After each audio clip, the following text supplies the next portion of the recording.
Hey, thanks for joining me. We're going to look at Battlechasers number 3, one of my favorite comic series of all time. Joe Madureira is just on fire on every page, every panel in this book, and we're all pissed as hell that he stretched out the publication schedule because he was so distracted with video games or whatever the hell else he was doing in his life. And then he ended the entire series with issue 9 on a huge cliffhanger, and then we got issue 10 25 years later. Jesus God. We just try to look past all that and just remember how fun this book was. Fun is the operative word. I just got done reviewing this book, which is probably already gone up on my channel. And this is a Liefeld cover, but inside is Roger Cruz, who I was talking about. It was very much a Joe Mad ripoff artist, for lack of a better term. But it got me thinking, it's time to look at some actual Joe Mad art. And why not continue with Battlechasers? And, you know, there's a couple reasons why this cover is pretty damn good. I'll let you decide what those reasons are. But I talk also a lot about, when I review some of the older comics, I've got some of those issues of Classic X-Men, for example, where some of that old coloring on newsprint, when done right, is just so flawlessly, perfectly beautiful. But on the exact opposite end of the spectrum, this nice clean paper and these super elaborate computer colors going on through here, done by Liquid Colors, which is Christian Lichtner and Aaron Lucen. Man, I think that looks incredible. Just absolutely amazing. It's just fantastic. I love everything about it. But in the end of issue 2, Red Monica, you know, there's the girl where there's a couple reasons why we're all a fan. She was trying to hire on Garrison. I think that happened in issue 1 to go on a special dangerous mission, and he turned her down. So then at the end of issue 2, she was flying in this contraption with some of her warrior servants that are going with her to infiltrate some kind of prison. So that's where we're picking up. So we're on this flying ship of theirs. They're looking in this trap door to the ground, looking down in there, and there are these creatures, look like hammerhead sharks with multiple eyes and teeth, and but they're creatures that they're going to use to get into this facility they're trying to break in, and we'll see how that works out here. And God, just Joe Mad can draw anything. I love the textures, like the metal lining around this thing with the wood floor, and then the metal looks like it's kind of old and dinged up and beat up. It's both futuristic and ancient at the same time. The sword and sorcery, sci-fi, fantasy mishmash, which very rarely seems to be done right, but Joe Mad pulled it off perfectly. So the guy that works for Red Monica is kind of explaining what they're doing. It's a high security prison where a bunch of like psychic prison guards keep the worst criminals, the most dangerous people under wrap with their powers to keep them locked down. But they're going in there to bust someone else out specifically. How do they know how to do all this? Well, this guy, Akiman, this dude here, who's with Red Monica and this other guy, he used to be a prisoner there, so he kind of knows how to, you know, sneak around inside. So she's basically like, so let me get this straight. I just shift my weight and they'll respond. They're like, good, yeah. So they push a button, the door pops open, and they call these things strata rays. So they look like hammerhead sharks. I mean, I think, right? But they also look like manta rays, just weird alien creatures that look like they're supposed to be, you know, creatures that are underwater, but they're flying through the air. Great, you know, sci-fi fantasy story concept, and she's into it. Great drawing. I also love the coloring with Red Monica, where her reds of her hair and her outfit really make her figure pop off against the cool tones in the background. Great use of color. It is interesting that they have her in this red outfit, but on the cover with these couple of reasons right here that we were interested to pick up the book, the reasons that make us pick it up. But the outfit right here is colored. It's not red. Sorry, I got distracted. But I don't know. I think the red actually looks better. It's an interesting kind of counterpoint with the color. Have her red hair to kind of contrast against her outfit. But I think the red outfit with her red hair actually works better. But it's this giant floating, like rock formation, like penitentiary kind of thing. So they're able to sneak in. And inside there's this prisoner, Ryan Del Soya, the most nefarious sky pirate on Gaia. blah, blah, blah, blah, blah. He's scheduled for execution. And so he sits there thinking how he's praying for some divine intervention, and then opens up the door. The door opens, and then here's these things come up and get in your face. And she's like, she says, checkout time. And he's like, are you an angel? And she's like, that's a new one. Hold still. And then quietly, she just says, and watch the hands. Like, yeah, don't be doing what we all wish we were doing. But anyway, she's like, come on, I'm busting you out here. We got things to do. So they run out there. Got some prisoners wrapped up, so you can tell the Red Monika is a pretty badass. And then you flip the page to a giant anthrax ad. Good Lord. But anyway, in the West Gun Tower, one of this little short, fat helper of Red Monika, there are these two soldiers, silently drops in from somewhere. And then there's just this random candle. It's kind of like done like an anime kind of thing where the flickering flame of the candle gets like just the motion, the fast motion of air as the bad guy goes zinging by, taking out the prisoners. One of them gets a gun pointing at him, and so he just bites it off. So he's got super strong teeth. So pretty awesome, pretty fun. Meanwhile, Monika and the prisoner she's helping get out of there, they're taking off, but then he sneaks up and puts a gun to her head. He said he took a gun off one of the guards in the previous page. So I guess these guys here, he found a gun somewhere and picked it up without her noticing. He puts it to her head, but then you can't tell, but I guess she crushes his nuts, and he screams, and he fires off the gun. And in between this round metal bullet pinging around walls, she has a little conversation with him, like, you're a fucking idiot. You're going to sound the alarm. I don't want to, she's like, I could hit you harder, but I don't want to carry your dumb ass. But then, like, wait, the bouncing ball that's been bouncing around for like 2 or 3 seconds, like ping, ping, ping, ping, ping. It has to have this conversation. She's like, aren't we under the mana containment unit, basically their energy source? Wide-eyed, oh shit, reflecting bullet's going to cause some damage. Giant explosion. Shit's going south. And then 1 mile below, this, I can't decide if this is a good panel or not. It's well drawn, great perspective, great details, but it's not incredibly super clear unless you really look. There's some kind of like monster creature here in this energy field. And there are these guys sitting in a circle around it. Same thing here. Here's another circle and these little guys sitting around it. And there's presumably another energy barrier. It just feels like the composition of the internal shot here could be a little bit different to make it a little bit more clear. But these are the super dangerous prisoners that the little psychic guards are keeping under wraps. So they're humming, you know, they're in like a chant, and then some debris falls on this guy's head, distracts him, and then from the explosion, giant debris falls down and crushes him. One of the other guards is like, holy shit, brothers, we have lost an appendage. Our grip is weakened. And then in that momentary lapse, this hand reaches out, crushes him, explodes his head. So clearly some dangerous prisoner is now on the loose because of these fucking idiots over here. They're running, charging away, and Red Monika's calling into her little communicator, we need a ride now. So they jump out this porthole, window, whatever the fuck, diving out. Lots of energy and movement. Again, beautiful colors just everywhere. Love everything about this. I have to also mention, this is Joe Mad with inks by Tom McWeeny, and then the colorist is the same guy that did the colors on those god-awful Ultimate Volume 3 books, which I've done all 5 of them that Joe Mad drew, but it was only his pencils and that painterly, muddy, ugly-ass color. They just looked terrible. This stuff looks amazing. It's a damn shame they couldn't make those Ultimates books look like this.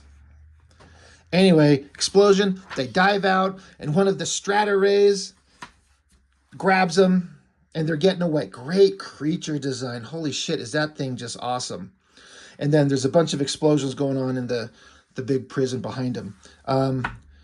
Trey Parker, Matt Stone, Basketball, widely considered a terrible movie. It's one of the funniest movies I've ever seen in my life. It was just nonstop humor. It's one of my favorite movie-going experiences from back in, when the hell? This is from 98, so I'm assuming 98, 99 if this was out. So funny. I absolutely love that movie. In fact, I might go watch it a little bit later.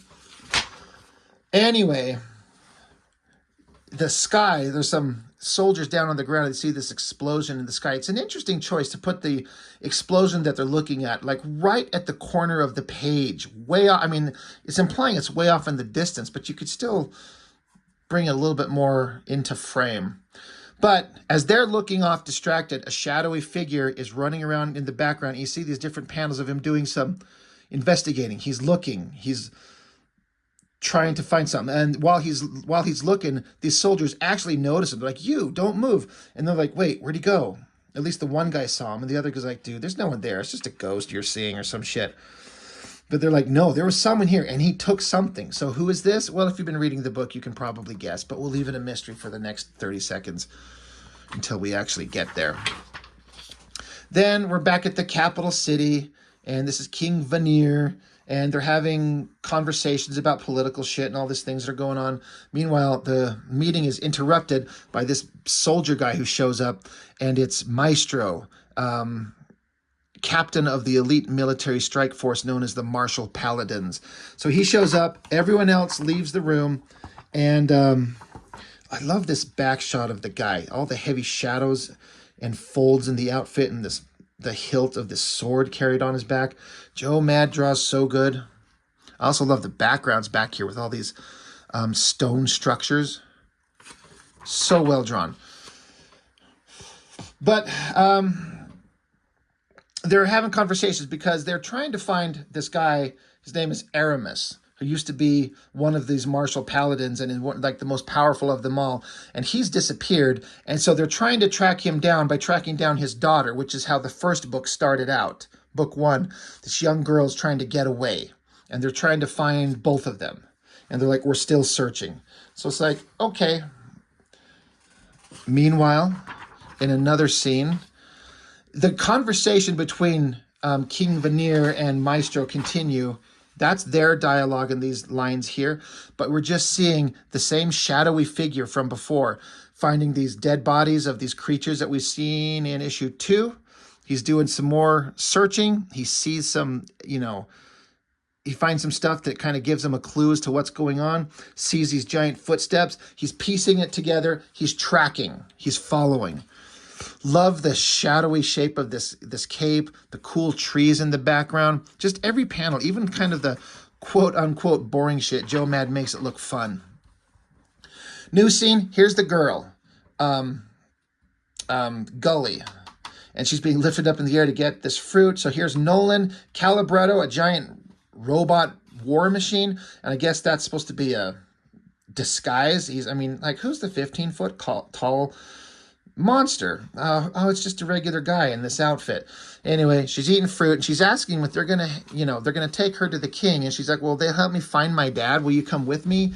And Calibretto says, "I can't go there. That's a dangerous place for him to go," because Nolan's explaining that years ago there was a terrible war, and they made these war golems, these giant robotic machines to fight in the war. But once the war was over, they decided to destroy all the war golems, which outlawed them. They passed a law that outlawed them. So he's kind of sentient, so he's hiding because he's maybe the last one, and he doesn't want to be caught and destroyed.